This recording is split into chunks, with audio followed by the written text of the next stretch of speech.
Paano kung ang trabaho mo ay panoorin ang pinakamasasamang video sa internet? At ang tanging paraan para matapos ang bawat isa ay pindutin ang delete? Araw-araw, tanda ang nakakagimbal na footage. Ang dumadaan sa harap ni Lyra. Mga eksenang puno ng karahasan, takot, at kamatayan, mga bagay na maaaring sirain ang isip ng ordinaryong tao. Pero kakaiba si Lyra. Habang ang kanyang mga katrabaho ay hindi makatingin sa screen, siya ay nananatiling kalmado, parang wala siyang nararamdaman. Pero may isang bagay na hindi nila alam. Hindi siya manhid dahil malakas siya. Manhid siya dahil may sarili siyang impyernong matagal nang tinatangka niyang burahin. At sa bawat video na kanyang dinedelete, unti-unti ring bumabalik ang isang nakakatakot na nakaraan na pilit niyang kinakalimutan. Dahil minsan, kaya mong burahin ang isang video, pero paano kung ang gusto mong burahin ay isang alaala na nakaukit na sa sarili mong isip? Ito ang kwento ni Lyra sa pelikulang The Letter 2022, isang madilim na kwento kung saan ang pinakamalaking sikreto ay hindi makikita sa screen, kundi nakatago mismo sa puso ng taong nasa likod nito.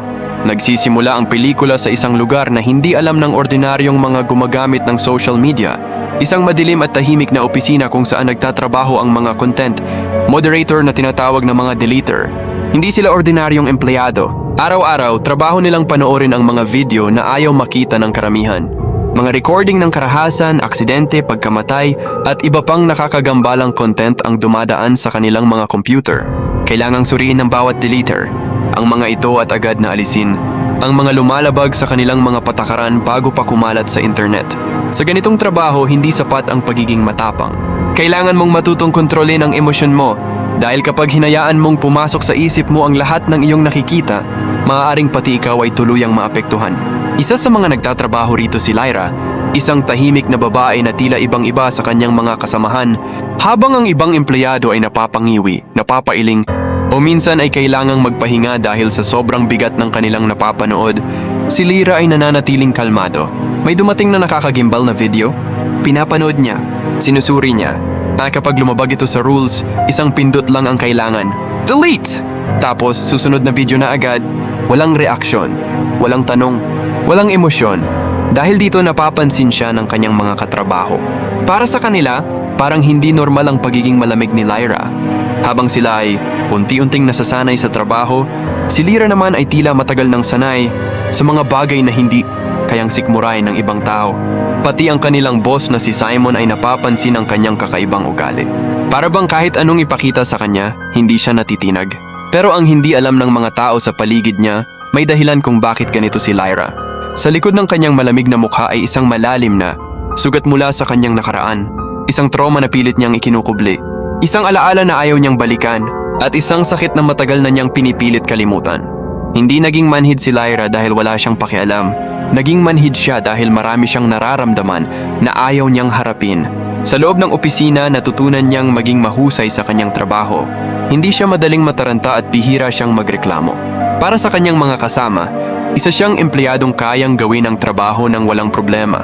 Pero sa totoo lang, may ibang dahilan kung bakit niya kayang harapin ang ganitong klase ng content.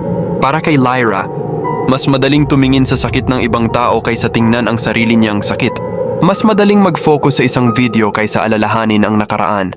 Kung mas madaling pindutin ang delete kaysa tanggapin ang isang bagay na hindi niya kayang baguhin. Habang lumilipas ang mga araw, patuloy lamang ang kanyang trabaho. Paulit-ulit ang routine. Pumasok, umupo sa harap ng computer, manood, magdesisyon, mag-delete, at umuwi. Pero habang nagiging normal ang ganitong gawain para sa kanya, may mga bagay na nagsisimulang magbago. Ang ilang video ay tila may kakaibang epekto kay Lyra. May mga eksenang biglang nagpapabalik ng mga alaala. May mga imaheng hindi niya kayang basta-basta baliwalain. And pa mga pagkakataong tila hindi na lamang siya nanonood ng isang video, parang muli niyang nararanasan ang isang bagay mula sa kanyang nakaraan. Sa una, sinusubukan niyang baliwalain ang mga ito. Pinipilit niyang manatiling kalmado. Pinipilit niyang magpatuloy sa trabaho.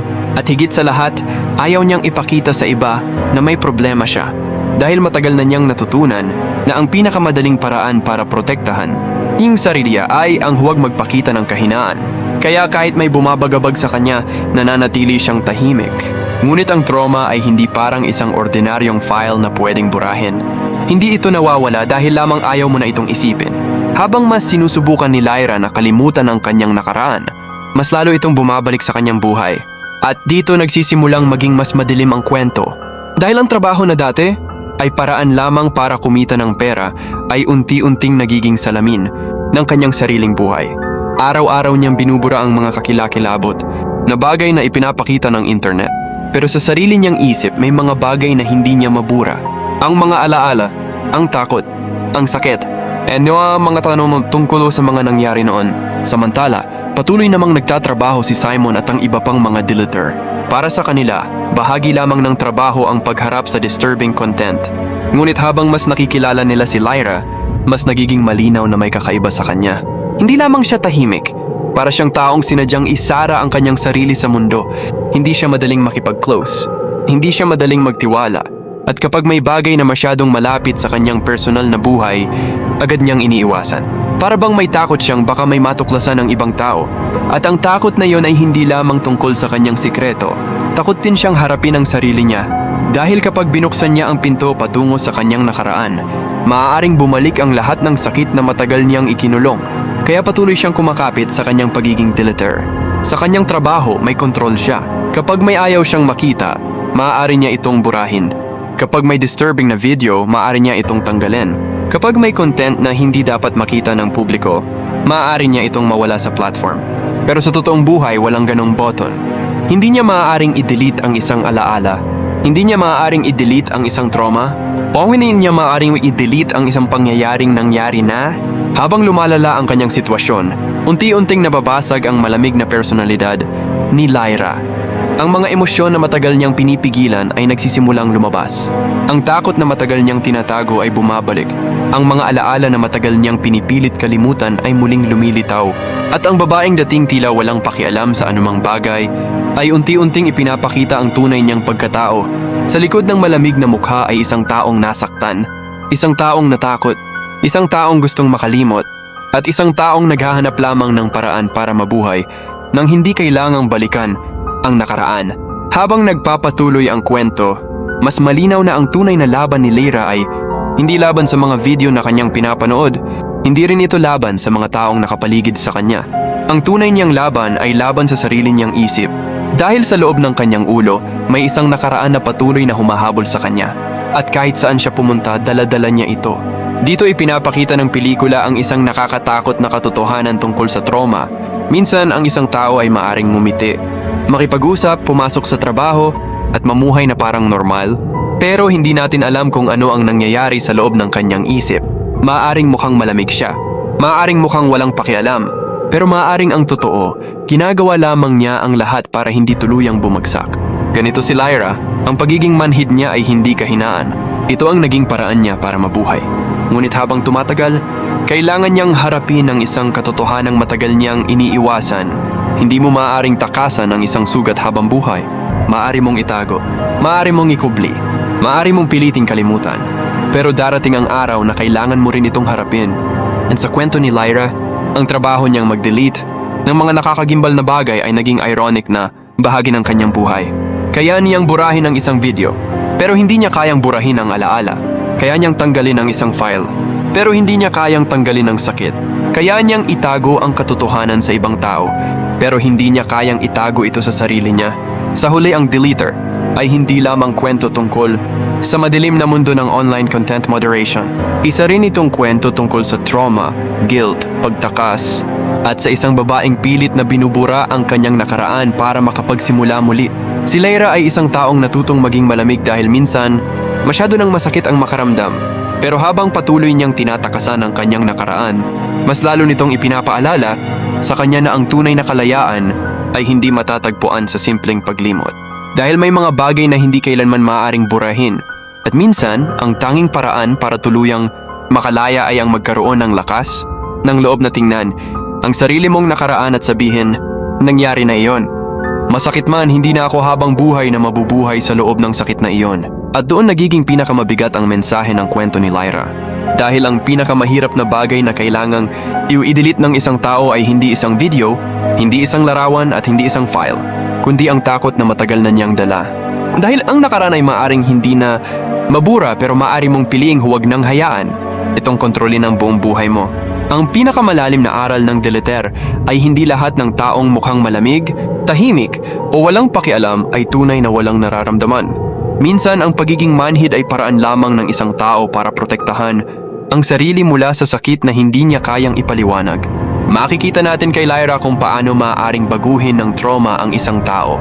Sa halip na harapin ang kanyang nakaraan, pinili niyang itago ang sakit at magpanggap na wala na itong epekto sa kanya. Natuto siyang maging malamig dahil para sa kanya, mas madaling huwag makaramdam kaysa muling maranasan ng sakit. Pero ipinapakita ng pelikula na hindi sapat ang pagtakbo para tuluyang makalaya. Maaari nating iwasan ang isang alaala. Maaari nating itago ang isang sikreto. Maaari nating sabihin sa sarili na ayaw na nating balikan ang nakaraan. Pero kapag hindi natin hinarap ang mga bagay na patuloy na gumugulo sa atin, maaari itong manatili sa loob natin at unti-unting makaapekto sa paraan ng pakikitungo natin sa ibang tao at sa sarili. Parang trabaho ni Lyra, maaari nating burahin ang isang file, larawan o video sa isang computer. Pero ang mga karanasan na malalim ng nakaukit sa ating isip ay hindi basta nawawala sa isang pindot. May mga bagay na hindi kailangang burahin, kailangan itong tanggapin, unawain at matutunang pakawalan. Isa pa sa mahalagang aral ng pelikula ay ang kahalagahan ng pagiging maunawain sa ibang tao. Hindi natin alam kung ano ang pinagdadaanan ng isang taong tahimik sa tabi natin. Baka ang taong palaging mukhang matatag ay siya palang pinakamalaking laban ang kinakaharap. Baka ang taong hindi umiiyak ay matagal nang umiiyak sa loob. Kaya hindi natin dapat agad husgahan ang isang tao base lamang sa kanyang kilos. Ang isang taong malamig ay maaaring nasaktan. Ang isang taong tahimik ay maaaring may kinikimkim. At ang isang taong mukhang walang pakialam ay maaaring sobrang dami palang iniisip. Sa huli, ipinapaalala ng Deleter na hindi kahinaan ang pag-amin na nasasaktan tayo. Hindi rin kahinaan ang paghingi ng tulong. Minsan ang tunay na tapang ay ang pagkakaroon ng lakas ng loob na harapin ang mga bagay na matagal nating tinatakasan. Dahil hindi natin mababago ang nakaraan, pero maaari nating piliing huwag nang hayaan itong sirain ang ating kinabukasan. Hindi man natin kayang burahin ang lahat ng masasakit na alaala, maaari nating matutunang mabuhay nang hindi na tayo kontrolado ng mga ito. At iyon ang pinakamahalagang mensahe ng pelikula. Huwag mong gugulin ang buong buhay mo sa pagtatangkang burahin ang kahapon. Harapin mo ito, matuto mula rito, at gamitin ang natitirang panahon para buuin muli ang sarili mo.